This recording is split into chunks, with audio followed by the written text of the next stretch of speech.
Bismillahirrahmanirrahim. Assalamualaikum warahmatullahi wabarakatuh. Alhamdulillah hamdan katsiran thayyiban mubarakan fih mubarakan alaih kama yuhibbu rabbuna wa yardah. Asyhadu an la ilaha illallah wahdahu la syarikalah wa asyhadu anna Muhammadan abduhu wa rasuluh. Sallallahu alaihi wa ala alihi wa sahabatihi ajma'in wa man tabi'ahum bi ihsanin ila yaumiddin, amma ba'd. Fa ikhwani wa akhwati fillah, kaum muslimin wal muslimat yang saya cintai dan saya muliakan, rahimani wa rahimakumullah.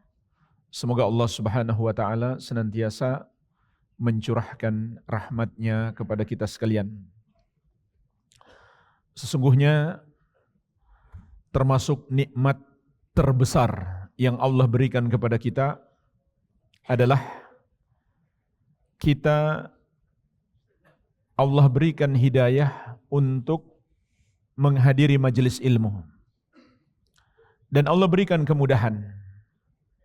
Di antaranya majelis ilmu di masjid-masjid kantor.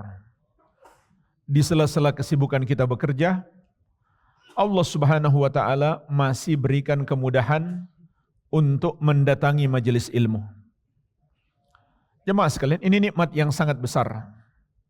Janganlah kita memandang kita hadir di majelis ilmu kebetulan saja karena kita pergi kerja untuk sekedar meluangkan waktu. Hendaklah kita pandang ini adalah nikmat yang sangat besar. Kita hadir dengan tujuan mencari ridho Allah Subhanahu wa taala. Allah mudahkan kita untuk bisa mempelajari ilmu agama.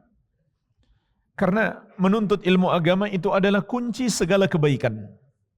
Di dalam hadis yang diriwayatkan Al-Bukhari dan Muslim, dari Muawiyah radhiyallahu anhu, Rasulullah sallallahu alaihi wasallam bersabda, "May yuridillahu bihi khairan yufaqihu fid din."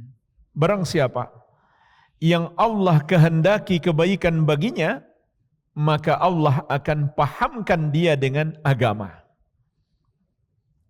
Jadi, orang yang Allah kehendaki kebaikan, maka Allah akan anugerahkan kepadanya pemahaman terhadap agama.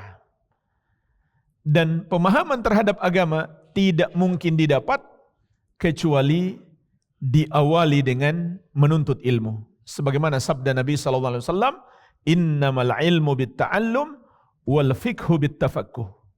Ilmu itu hanyalah didapat dengan menuntut ilmu, dan pemahaman hanyalah didapat dengan usaha untuk belajar. Oleh karenanya, kita harus sadari satu nikmat yang sangat besar. Allah telah menganugerahkan kepada kita kesempatan untuk bisa menghadiri majelis-majelis ilmu, ataupun membaca buku-buku agama, ataupun mendengarkan rekaman-rekaman kajian tentang ilmu agama. Karena di dalamnya, kata Nabi SAW, ada kunci segala kebaikan.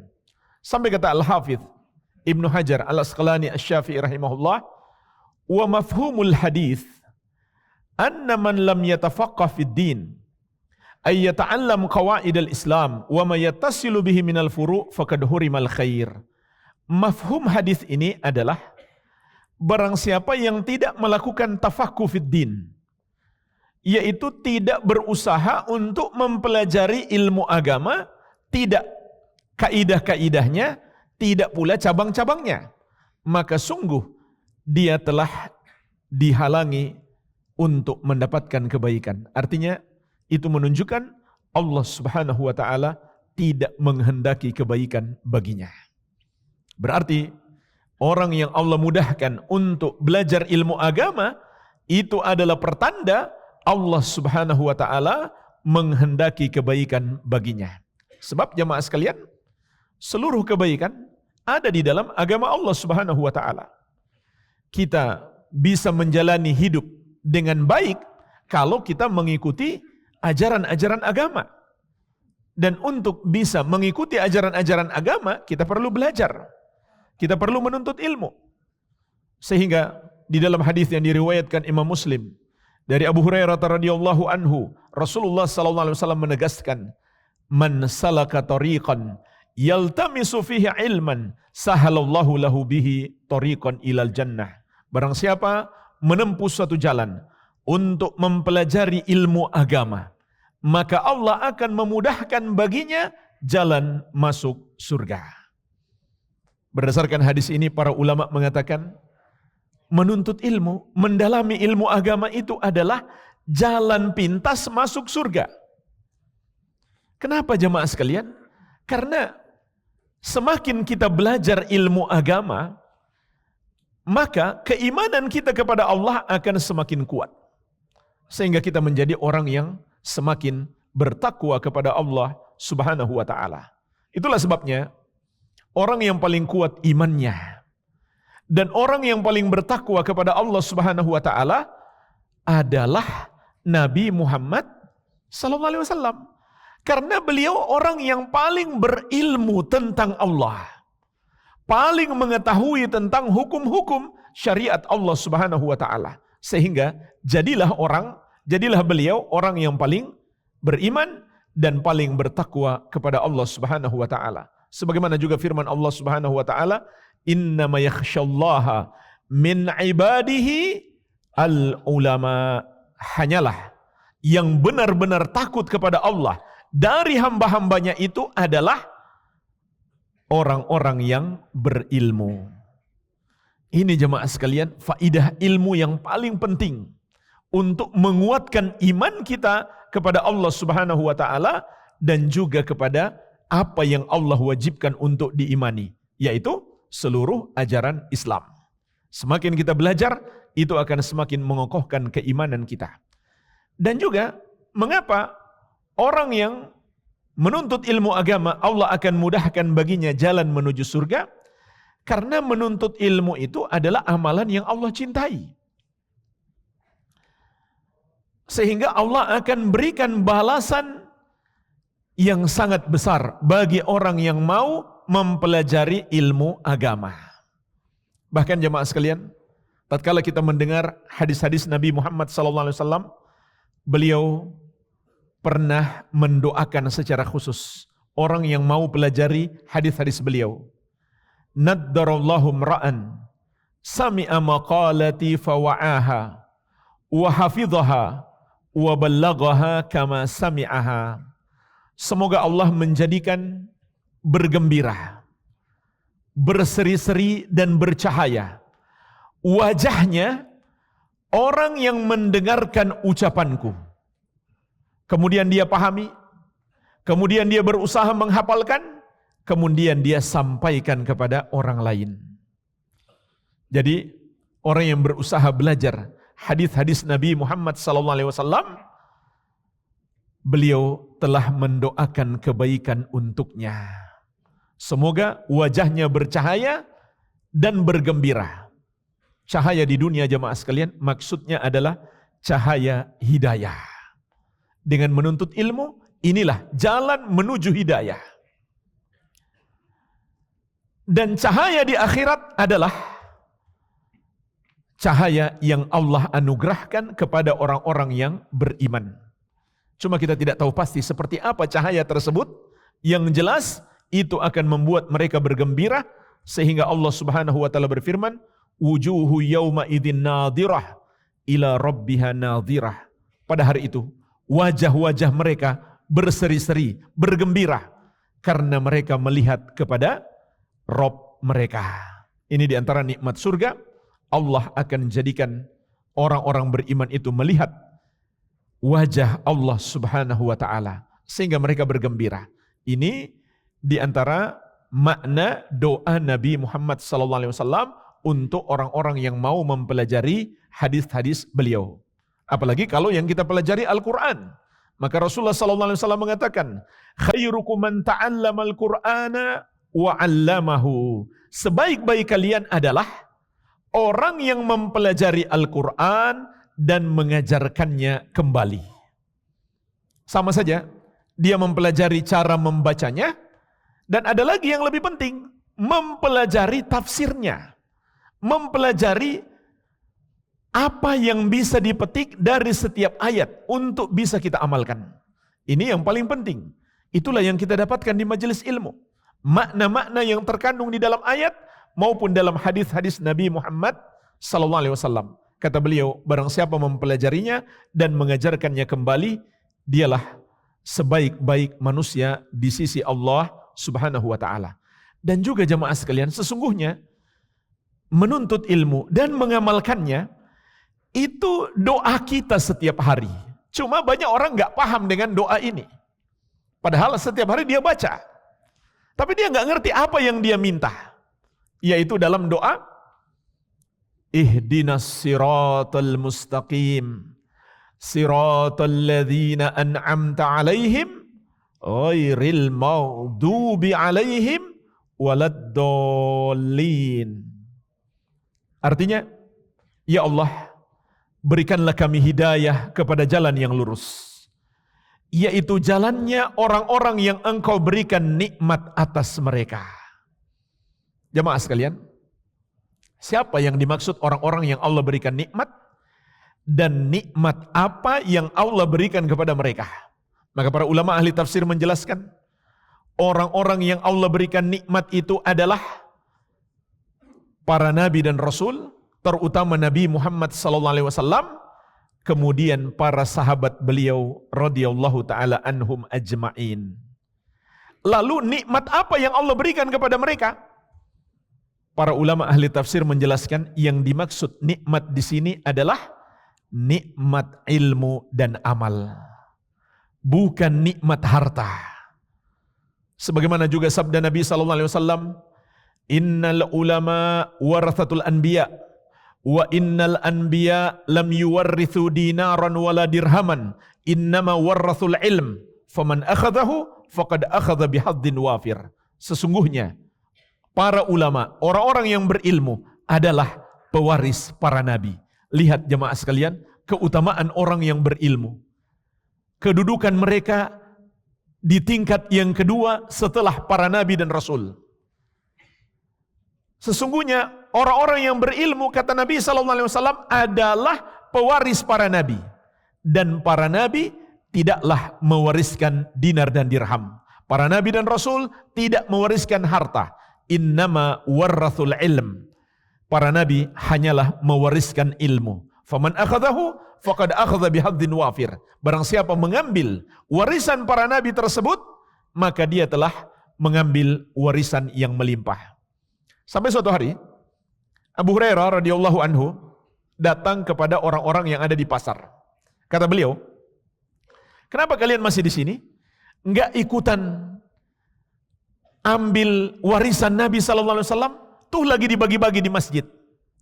Mereka mengira lagi dibagi-bagi harta. Mereka pun bersegera datang ke masjid. Ternyata enggak ada pembagian harta. Abu Hurairah masih menunggu mereka di pasar. Ketika mereka kembali, mereka bertanya, mana? Katanya ada pembagian warisan Nabi Muhammad sallallahu alaihi wasallam. Yang ada kami hanya melihat ada orang yang duduk-duduk yang membicarakan tentang yang halal dan haram, yang mempelajari hukum-hukum syariat. Enggak ada pembagian warisan. Maka Abu Hurairah mengatakan, justru itulah warisan Nabi Muhammad sallallahu alaihi wasallam.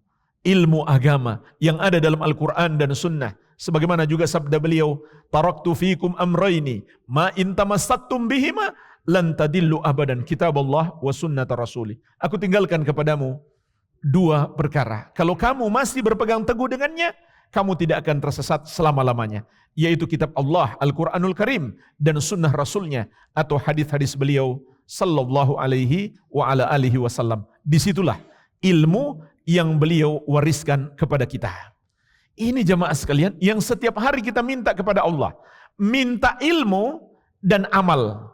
Minta hidayah supaya kita bisa menuntut ilmu dan mengamalkan ilmu yang sudah kita ketahui. Ini setiap hari yang kita baca di dalam solat kita. Tapi betapa banyak orang membacanya namun dia nggak ngerti apa yang dia minta. Dan sebagaimana kita minta rezeki, minta makan, minta harta, bukankah kita juga bekerja? Kita minta rezeki dari Allah, kita juga bekerja mencari rezeki. Begitu pula ilmu. Kita mohon kepada Allah agar diberikan ilmu yang bermanfaat, ilmu agama. Kita pun harus usaha untuk mempelajari ilmu tersebut, kemudian usaha untuk bisa mengamalkannya. Dan siapa yang dimaksud dengan orang-orang yang tersesat dan orang-orang yang dimurkai? Ini lanjutan doa kita. Ghairil maghdubi alaihim waladdallin. Bukan jalannya orang-orang yang engkau murkai, bukan pula jalannya orang-orang yang sesat. Maka Rasulullah SAW telah menafsirkan sendiri. Kata beliau, al-makdub alaihimul yahud waddallina nasara. Orang-orang yang dimurkai itu Yahudi dan orang-orang yang tersesat adalah Nasrani. Para ulama ahli tafsir menjelaskan, mengapa Yahudi itu dimurkai? Karena mereka apabila mengetahui suatu ilmu, satu ajaran yang datang dari Allah, mereka menentangnya. Mereka tidak mau mengamalkannya. Sementara Nasrani, mereka kenapa tersesat? Karena beramal tanpa ilmu. Mereka melakukan ritual-ritual ibadah, tapi tidak berdasarkan petunjuk dari Allah Subhanahu wa Ta'ala. Bahkan Nabi yang diutus untuk mengajak mereka menyembah Allah, mereka jadikan sebagai sesembahan mereka. Berarti kita minta perlindungan kepada Allah, jangan termasuk golongan orang yang memiliki ilmu tapi tidak dia amalkan. Jangan pula termasuk golongan orang yang beramal tanpa ilmu. Jamaah sekalian, ini juga menunjukkan urgensi ilmu agama. Kenapa? Kalau kita beramal tanpa ilmu, kita akan tersesat. Dan ibadah kita tertolak, tidak diterima oleh Allah Subhanahu wa Ta'ala. Sebagaimana sabda Nabi sallallahu alaihi wasallam, "Man amila amalan laisa alaihi amruna fahuwa raddun." Barang siapa mengerjakan satu amalan yang tidak ada padanya petunjuk dari kami, maka amalan tersebut tertolak. Tidak diterima oleh Allah Subhanahu wa Ta'ala. Kalau amal ibadah kita tidak sesuai petunjuk Nabi Muhammad sallallahu alaihi wasallam. Lalu gimana caranya kita mengetahui petunjuk beliau? Tidak lain dengan kita mempelajarinya. Mungkin yang terakhir jamaah sekalian, sebuah renungan yang menunjukkan betapa agungnya nikmat ilmu yang Allah berikan kepada kita. Ketahuilah, dengan ilmu kita menjaga keluarga kita dari api neraka. Sebagaimana firman Allah Subhanahu wa Ta'ala, "Ya ayyuhalladzina amanu ku anfusakum wa ahlikum nara." Wahai orang-orang yang beriman, jaga dirimu dan keluargamu dari api neraka. Apa maksudnya jamaah sekalian menjaga keluarga kita dari api neraka? Gimana caranya kita jaga keluarga kita dari api neraka? Sahabat yang mulia Ali bin Abi Thalib radhiyallahu anhu mengatakan, maksudnya adalah allimuhum addibuhum. Ajarkan kepada mereka ilmu agama dan hukum mereka. Maksudnya hukuman-hukuman yang ringan untuk mengingatkan mereka kalau tidak mengamalkan ilmu agama. Itu artinya menjaga keluarga kita dari api neraka. Dan ini jemaah sekalian tanggung jawab seorang ayah yang paling besar kepada anak. Tanggung jawab seorang suami yang paling besar kepada istri. Yaitu menjaga mereka dari api neraka. Bukan sekedar memberi mereka makan. Bukan sekedar menjaga kesehatan mereka. Ada yang paling penting, menjaga mereka dari api neraka. Tapi banyak orang tua tidak paham dengan ini. Banyak suami tidak tahu kewajiban ini kepada istrinya. Mengajarkan kepada mereka ilmu agama. Sampai jemaah sekalian, dalam Al-Quran Allah muliakan seorang ayah yang beliau ini bukan seorang nabi dan rasul, bukan siapa-siapa, tapi namanya Allah harumkan menjadi nama satu surat khusus dalam Al-Quran, yaitu surat Luqman. Karena beliau adalah seorang ayah yang perhatian dengan pendidikan anak, dan beliau memiliki mutiara-mutiara nasihat yang sangat indah kepada anaknya. Dan nasihat beliau nomor satu kepada anaknya, inilah ilmu terpenting yang harus kita pelajari.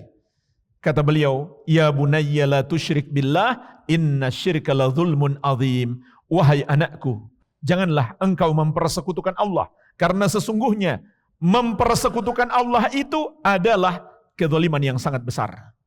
Berarti kalau begitu, ilmu yang paling penting yang harus kita pelajari dan kita ajarkan kepada anak kita adalah ilmu tauhid. agar kita melindungi anak kita dari perbuatan dosa mempersekutukan Allah Subhanahu wa taala. Yang kedua, ilmu tentang ibadah. Nabi Muhammad SAW bersabda, "Muru auladakum bisolati wahum abna'u sab'i sinin, wadribuhum 'alaiha wahum abna'u ashrin, wa farriqu bainahum fil madaji." Perintahkan anak-anakmu salat di umur 7 tahun dan pukul kalau enggak mau salat di umur 10 tahun. Dan pisahkan tempat tidur mereka di umur 10 tahun tersebut.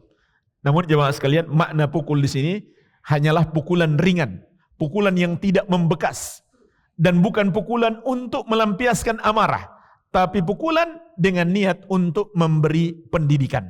Adapun pukulan untuk melampiaskan amarah tidak dibolehkan untuk dilakukan oleh orang tua terhadap anak, apalagi sampai menimbulkan bekas atau mematahkan tulang atau mengeluarkan darah, dan tidak boleh memukul di wajah. Nabi SAW mengatakan, la tadribul wajah, jangan kamu memukul wajah.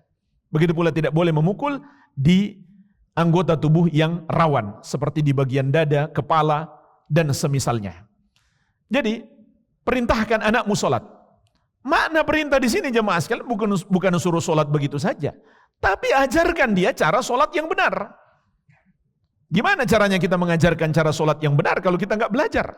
Nabi SAW bersabda, "Shollu kama ra'aitumuni usolli." Sholatlah kamu sebagaimana kamu lihat aku sholat. Itu yang kita ajarkan kepada anak-anak kita. Dan jemaah sekalian, ketahuilah, dua pendidikan ini. Yang pertama pendidikan tauhid. Yang kedua pendidikan ibadah, terutama sholat.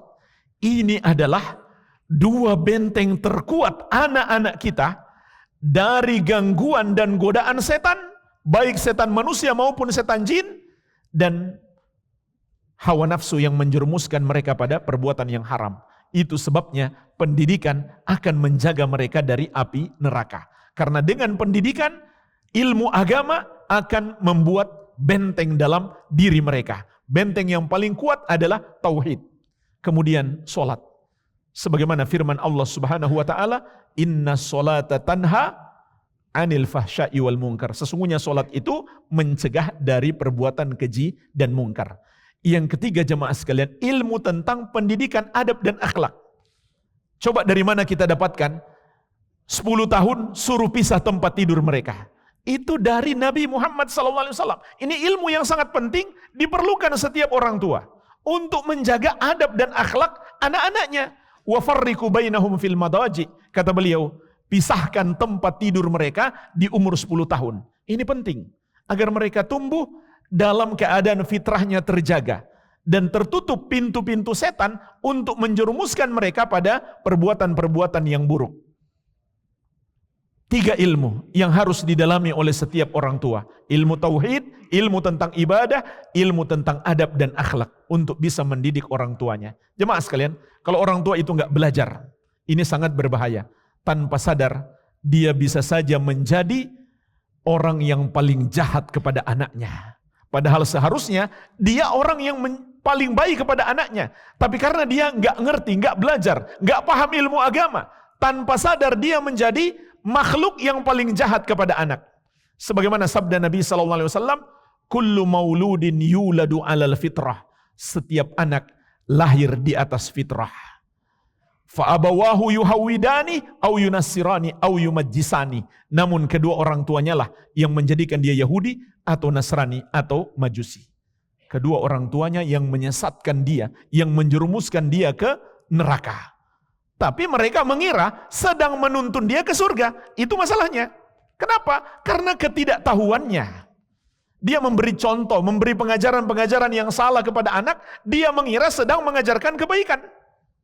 Dia sedang menjerumuskan anaknya ke neraka tanpa dia sadari. Mungkin sedikit contoh jamaah sekalian. Orang tua yang senang anak wanitanya berpakaian modis. Bahkan dia sudah niatkan kalau besar jadi artis. Ini orang tua yang paling jahat kepada anak. Dia jerumuskan anaknya dalam perbuatan maksiat. Dia jadikan aurat anaknya sebagai tontonan semua laki-laki di media. Orang tua yang paling jahat kepada anak. Tapi dia merasa apa? Sedang mengantarkan anaknya supaya jadi orang. Supaya jadi banyak duit, supaya berhasil. Karena kebodohan dia tidak tahu itu perbuatan dosa yang sangat besar. Ini jemaah sekalian pentingnya kita belajar ilmu agama agar kita bisa menjaga keluarga kita dari api neraka. Semoga Allah Subhanahu wa taala melindungi kita semuanya dari api neraka dan memasukkan kita ke dalam surga. Semoga bermanfaat. Wabillahi taufik. Selesai ya? Habis waktu? Ada yang bertanya? Silakan. Terkait materi atau terkait puasa? Assalamualaikum Ustaz. Afwan mau izin bertanya Ustaz. Di bulan Ramadan ini kan ada 10 hari terakhir Ustaz. Sedangkan di bulan Dzulhijjah juga ada 10 hari, awal 10 hari di awal bulan Dzulhijjah. Nah, saya mau bertanya, lebih utama mana Ustaz? 10 hari di awal Dzulhijjah atau 10 hari di akhir Ramadan Ustaz? Baik. Barakallahu fiik Ustaz. Assalamualaikum warahmatullahi wabarakatuh. Ini pertanyaan bagus. Karena ini 10 hari dua-duanya mulia. Ini 10 hari terbaik dalam setahun. 10 hari awal Dzulhijjah dan 10 hari terakhir Ramadan. Jadi pertanyaannya mana yang lebih afdal? Maka para ulama menjelaskan, kalau dilihat di waktu siang, 10 hari pertama Dzulhijjah itu lebih afdal. Tapi kalau dilihat di waktu malamnya, 10 malam terakhir Ramadan itu lebih afdal. Karena ada hadis Nabi SAW mengatakan, "Ma min ayyamin al-amalu salih ahabbu ilallahi fihinna min hadhil ayyamil ashar." Tidak ada hari-hari yang Allah lebih cintai amal soleh padanya daripada 10 hari pertama bulan Dzulhijjah. Sehingga kata para ulama, 10 hari pertama bulan Dzulhijjah ini mengalahkan Ramadan. Ini banyak kaum muslimin tidak menyadari. Untuk meningkatkan ibadah di 10 hari awal Dzulhijjah itu juga sangat dianjurkan, melebihi Ramadan. Tapi kalau kita lihat di waktu malam, maka 10 malam terakhir Ramadan itu lebih afdal. Karena disitulah Nabi Muhammad SAW meningkatkan ibadah dengan sebaik-baiknya. Kata Ummul Mukminin Aisyah radhiyallahu anha, "Kana Nabi sallallahu alaihi wasallam idza dakhala al-ashru shadda mi'zarahu wa ahya lailahu wa ayqadha ahlahu."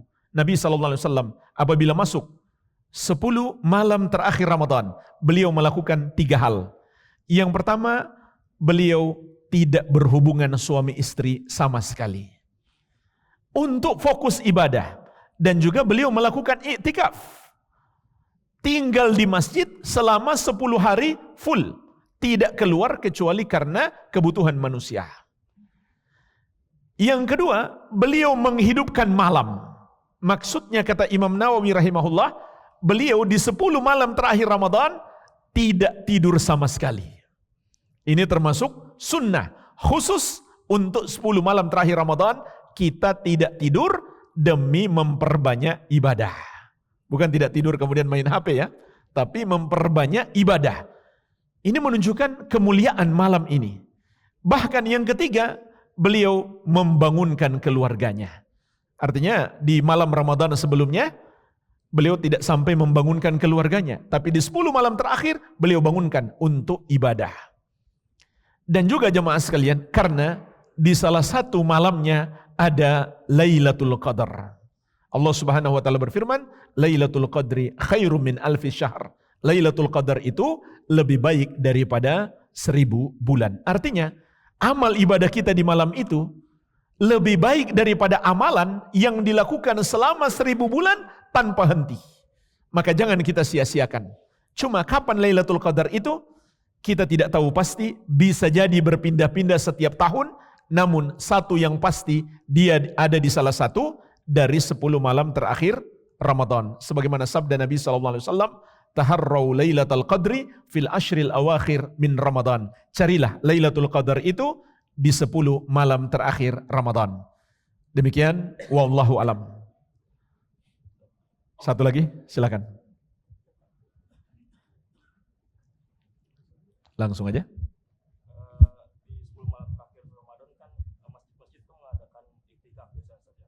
Dan di sana kalau di masjid yang biasa sholat tarawih di situ Ustaz, ada 2 kali sholat Ustaz. antara sholat tarawih di sore harinya dan di malam harinya qiyamul lail, Ustaz. Nah, di sana ada 2 kali sholat witir, Ustaz. Yang jadi pertanyaan itu ketika witir pertama ada beberapa orang itu yang melaksanakan sholat witir cuma dia nambah 1 rakaat setelahnya, Ustaz, setelah imam salam. Nah, yang Ana tanyakan, adakah dalil terkait perbuatan tersebut, Ustaz? Baik. Dalilnya adalah Nabi SAW mengatakan, la witrani fi lailatin. Tidak boleh ada 2 witir dalam 1 malam. Berarti kalau dia pingin witir di akhir malam, maka di awal malam dia nggak boleh witir. Sehingga ketika imam salam, dia tambah 1 sehingga dia bukan witir. Kenapa dia nggak ikut witir saja bersama imam? Dia akan kehilangan sebuah pahala yang agung, yaitu Nabi SAW mengatakan, innahu man qama ma'al imam hatta yansharif kutibalahu qiyamul lailatin. Sesungguhnya orang yang sholat malam, sholat tarawih bersama imam sampai imam selesai akan ditulis baginya pahala sholat semalam penuh. Jadi supaya dia dapat pahala ini, dia terus bersama imam, tapi karena dia masih pingin witir di akhir malam, ketika imam witir dia tambah 1 rakaat. Dan witir di akhir malam itu lebih afdal karena Nabi SAW mengatakan, ij'alu min akhiri solatikum bil laili witran.